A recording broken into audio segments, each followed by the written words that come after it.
ગઈકાલે આપણે પુકેસર લઘુ બીજાણુધાની અને પરાગરજનો અભ્યાસ કર્યો હતો। આજે આપણે લઘુ બીજાણુધાનીની રચનાનો અભ્યાસ કરવાનો છે, જેમાં લઘુ બીજાણુધાનીને આડછેદમાં જોતા લાક્ષણિક પરાગાશયની બાહ્ય સપાટી, બાહ્ય એટલે બહારની સપાટી કેવી જોવા મળે છે? ગોળાકાર। તેની અંદર 4 દિવાલીય સ્તરો હોય છે, જેમાં 4 કયા? અધિસ્તર, તંતુમય સ્તર, સ્ફોટી સ્તર, મધ્ય સ્તર અને પોષક સ્તર। બહારના 3 સ્તરો કાર્યાત્મક રીતે રક્ષણાત્મક અને પરાગાશયનું સ્ફોટન એટલે કે પરાગાશયને એક કણોમાં વિભાજન કરી પરાગરજને શું કરે છે? મુક્ત કરે છે। અને સૌથી અંદરનું દિવાલ સ્તર કયું છે? પોષક સ્તર છે। તે વિકાસ પામતી પરાગરજને પોષણ પૂરું પાડે છે અને પોષક સ્તરના કોષો ઘટ્ટ કોષરસ અને એક કરતાં વધુ કોષ કેન્દ્રો ધરાવે છે। શું તમે વિચારી શકો છો? પોષક સ્તર એટલે કે જે પોષણ આપે તે સ્તર હંમેશા કેટલા કોષ કેન્દ્રો ધરાવતા હશે? તો જોઈએ, જ્યારે પરાગાશય તરુણ હોય એટલે કે પરાગાશયમાં પરાગરજનું વહનની ક્ષમતા ઓછી હોય ત્યારે તે સમજાત એટલે કે સરખા કોષોના સમૂહને લઘુ બીજાણુધાનીની મધ્યમાં સ્થાન લે છે, જેને બીજાણુજનક પેશી કહેવામાં આવે છે। લઘુ બીજાણુજનન એટલે કે પરાગાશય પરિપક્વ બને ત્યારે બીજાણુજનક પેશીને કે જે બીજ ધરાવે છે તે કોષો અર્ધીકરણ પામે। ઉદાહરણ તરીકે 4 હોય તો અર્ધીકરણ પામે તો કેટલા થઈ જાય? 2। એટલે અર્ધીકરણમાં કોષોની સંખ્યા કેટલી થાય? અડધી। પેશીના કોષો અર્ધીકરણ પામી લઘુ બીજાણુ ચતુષ્ક એટલે કે 4 અથવા પરાગ ચતુષ્ક સર્જે છે। પરાગ ચતુષ્કના કોષો શું હોઈ શકે? તો અહીંયા આપણે આકૃતિમાં પરાગાશયનો આડો છેદ જોઈએ। એ આકૃતિની અંદર પરાગાશયનો આડો છેદ લીધેલો છે, જેમાં અલગ અલગ સ્તરો દર્શાવેલા છે, જેમાં પોષક સ્તર, મધ્ય સ્તર, સંયોજક પેશી, અધિસ્તર, સ્ફોટી સ્તર જ્યાંથી સ્ફોટન થાય છે તે, અને બીજાણુજનક પેશી જ્યાં બીજાણુ જોવા મળે છે તે। હવે આ સ્ફોટી સ્તરની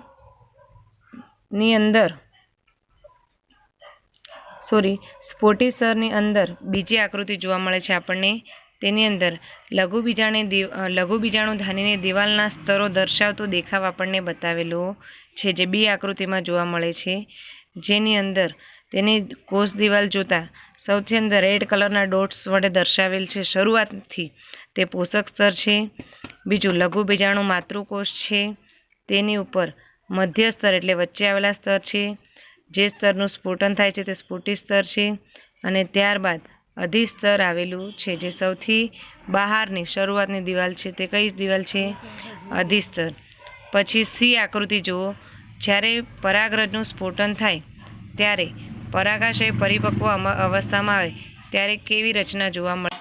આકૃતિ સીનો અભ્યાસ કરતાં આપણને સ્પષ્ટ જોવાય છે કે પરાગરજ સ્ફોટન પામી એકબીજાથી દૂર દૂર સુધી વિખરાયેલી જોવા મળે છે। સૂક્ષ્મદર્શક યંત્રમાં જોતા પરાગરજનું સ્ફોટનની રચના આવી જોવા મળે છે।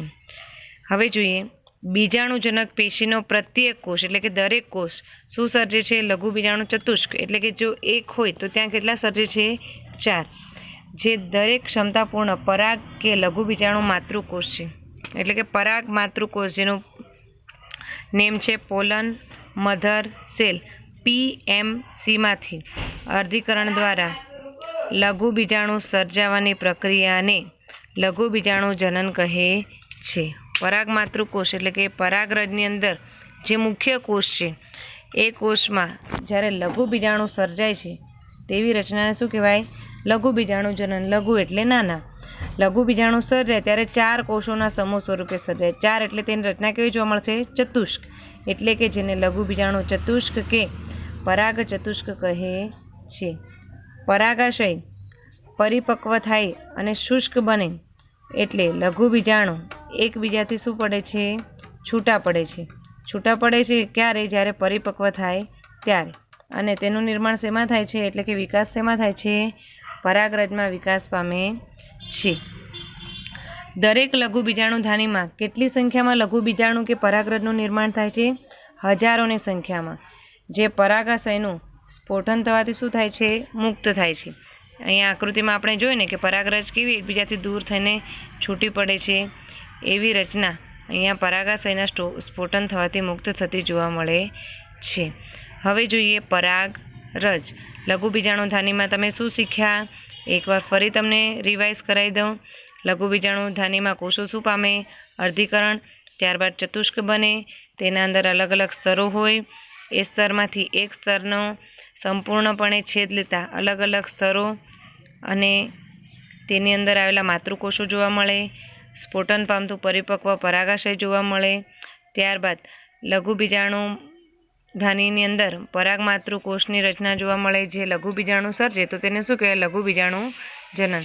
તેની અંદર કેટલી રચના જોવા મળે કોષોની? 4. ત્યારબાદ તે શેમાં વિકાસ પામે?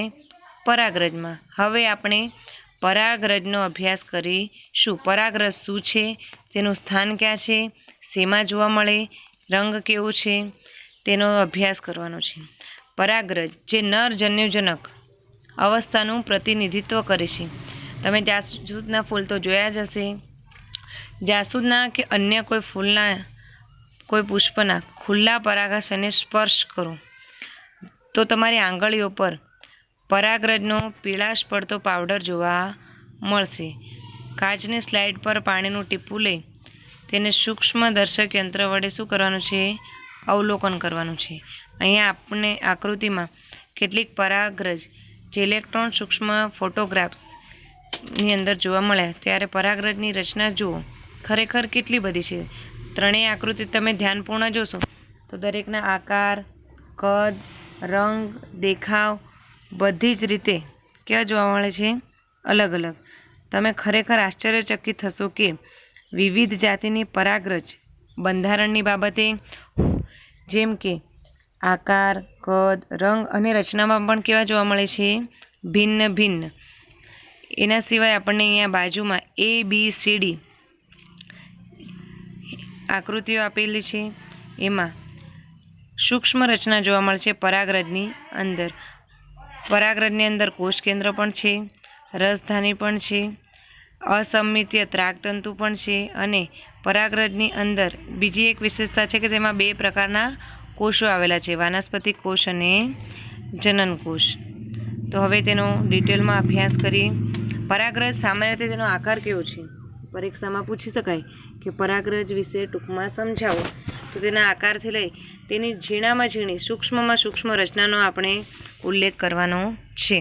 પરાગરજ સામાન્ય રીતે કેવી હોય છે? આકારમાં ગોળ, જે 25 થી 50 માઇક્રોમીટર વ્યાસ ધરાવે છે, એટલે ખૂબ જ સૂક્ષ્મ.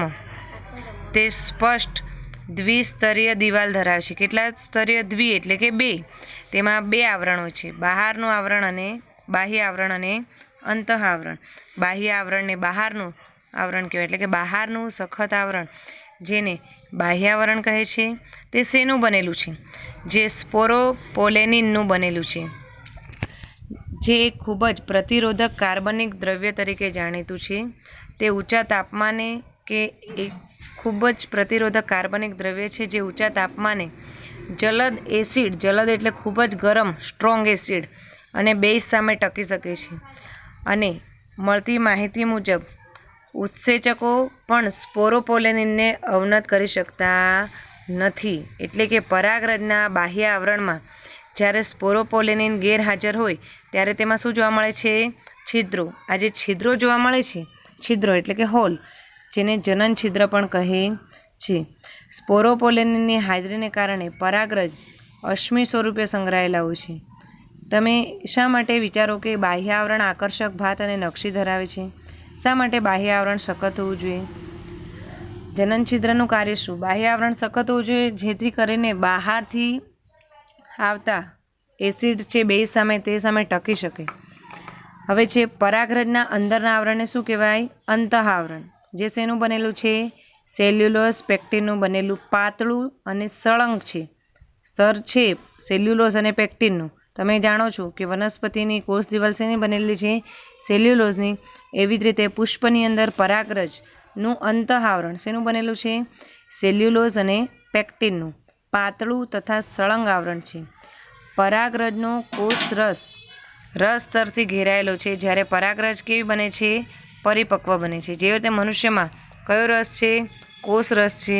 એવી જ રીતે વનસ્પતિની અંદર પરાગરજમાં, પુષ્પની અંદર પરાગરજમાં રસતર, કોષ રસતર આવેલા છે. હવે જ્યારે પરાગરજ પરિપક્વ બને ત્યારે તેમાં બે કોષો જોવા મળે, વાનસ્પતિક કોષ અને જનન કોષ. વાનસ્પતિક કોષ હંમેશા કેવો હોય? મોટો અને વિપુલ એટલે વધારે પ્રમાણમાં ખોરાકનો સંગ્રહ કરે અને મોટું અનિયમિત આકારનું કોષ કેન્દ્ર ધરાવે છે. જે જનન કોષ નાનો હોય છે તે વાનસ્પતિક કોષના કોષરસમાં તરે છે અને તે ઘટ્ટ કોષરસ અને કોષ કેન્દ્ર ધરાવતો ત્રાક આકાર હોય છે, જેમાં 60%થી પણ વધુ આવૃત બીજધારીમાં પરાગ દ્વિકોષીય અવસ્થાએ મુક્ત થાય છે. બાકીની બધી પરાગરજમાં કેટલી અવસ્થાએ? ત્રિકોષીય એટલે કે 3 કોષીય અવસ્થામાં મુક્ત થાય છે. તે પહેલાં જનનકોષ સભાન પામીને 2 નરજન્યુ અથવા પુંજન્યુઓ સર્જે છે. ઘણી જાતિઓમાં પરાગરજમાં ઘણા લોકોમાં એલર્જી હોય છે. કોઈને પુષ્પની સ્મેલથી પણ એલર્જી હોય છે, કોઈ પુષ્પ સૂંઘતું નથી. ઘણી જાતિઓ પરાગરજની અંદર, પુષ્પની અંદર એમાં તીવ્ર એલર્જી હોય જે શ્વાસવાહિકાની યાતના પ્રેરે છે, એટલે કે નુકસાન કરે છે શ્વસનમાં. જેને અનુસરે શ્વસન માર્ગ સંબંધિત રોગો જેવા કે અસ્થમા, બ્રોન્કાઇટિસ વગેરે થાય છે. એટલે કે અહીં ઉલ્લેખ કરવો એના માટે છે કે આયાત કરવામાં આવેલ ઘઉંની સાથે અશુદ્ધિ તરીકે ગાજર ઘાસ પણ ભારતમાં પ્રવેશેલ છે, જે સર્વવ્યાપી છે અને તે પરાગરજની એલર્જી પ્રેરે છે. પુષ્પની પરાગરજથી એલર્જી થાય છે, જેના કારણે ઉત્પન્ન થતા 2 રોગ છે, અસ્થમા અને બ્રોન્કાઇટિસ. એની પાછળનું કારણ છે કે કેમ આ બધી નુકસાનો ઊભા થયા માનવ સ્વાસ્થ્ય માટે. તો ઘઉં છે એની સાથે એક અશુદ્ધિ પ્રવેશી ગઈ છે ભારત દેશની અંદર. એ કઈ છે? ગાજર ઘાસ. ગાજર ઘાસ જે પરાગરજને પણ એલર્જી પ્રેરે છે, જેના કારણે તેને સુગંધ માટે પણ લોકો માટે નુકસાનકારક છે. કારણ કે ગાજર ઘાસ દેખાય કેવું છે? તો જે રીતે આપણે ધાણા, કોથમીર આવે છે, સેમ એના જેવું જ ગાજર ઘાસ જોવાય છે. ફક્ત તેના પર્ણ, તેના પાનની લંબાઈ થોડી વધારે હોય છે, જેથી કરીને ગાજર ઘાસ અને ધાણામાં થોડો ડિફરન્ટ જોઈ શકાય છે. બાકી આમ જોવા જઈએ, જોવાની દ્રષ્ટિએ તો ગાજર ઘાસ અને ધાણા બંને એક સરખા જ જોવાય છે. આપણો લેક્ચર અહીંયા સુધી રાખીએ છીએ. આવતીકાલે તમારે હોમવર્કમાં પરાગરજની રચના અને તેના અંતઃ અને બાહ્યાવરણ, જનનકોષનો વિશે લખીને રાખવાનું છે અને હોમવર્ક તમારે ગ્રુપમાં મોકલવાનું રહેશે. આગળનો અભ્યાસ આપણે નેક્સ્ટ લેક્ચરમાં કરીશું. Thank you.